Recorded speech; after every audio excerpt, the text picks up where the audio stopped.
ऐसा सफ़र जहां मंजिल की तलाश में हम अपना घर छोड़ एक नए जहां में अपना मकान बनाने चले आते हैं। अपने घर वालों को छोड़, अपना घर को छोड़ हम जब आते हैं तो कहीं ना कहीं अपने अंदर का एक हिस्सा कहीं दूर छोड़ आते हैं और तोड़ आते हैं। तो उस पर कुछ लिखा था कि मुश्किल है ज़िंदगी का किसी एक पल में थम सा जाना, कभी रोते चेहरे का याद आना तो कभी खिलखिला कर मुस्कुराना। हाँ, मुश्किल है ज़िंदगी का थम सा जाना। हालात बात और न जाने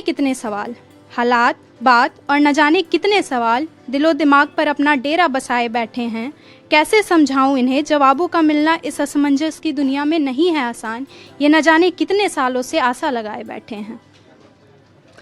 अब क्या है ना कि आज के ज़माने में एक विषय है जो सदाबहार बन के रह गया है। मैं करीब 10 वर्षों से अपने विद्यालय के समय से ही भाषण देती आई हूँ और हर वर्ष यह विषय ताज़ा ही रहा है, जो कि काफ़ी शर्मिंदगी की बात है।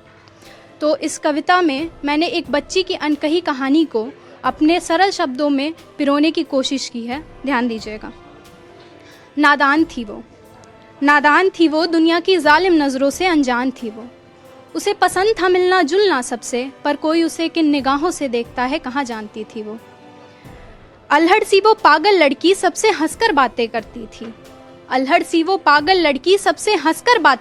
थी। दुनिया के लगाए इल्ज़ामों से कहाँ डरती थी वो। नादान थी वो। बेधड़क आसमान नापना ख्वाब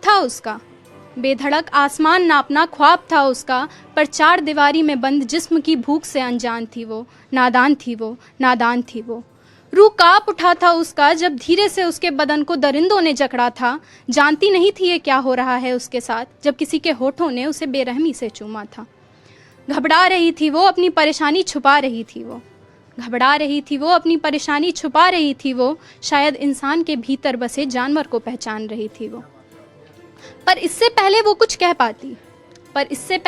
कह पाती इस दुनिया की रीत वो समझ पाती। समाज के घिनौने सवालों ने ऐसा घेरा उसे कि कुछ ना जानकर भी सब कुछ जान चुकी थी वो नादान बच्ची। खून के चादर में लिपटी वो बच्ची मात्र 5 साल की थी वो। नादान थी वो।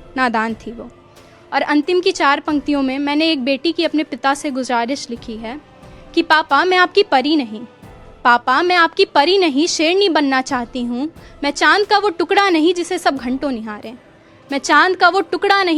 घंटों निहारें, जिसे देखते ही सबकी आंखें झुक जाएं। मैं सूरज की वो किरण बनना चाहती हूँ। पापा मैं आपकी परी नहीं शेरनी बनना चाहती हूँ। धन्यवाद।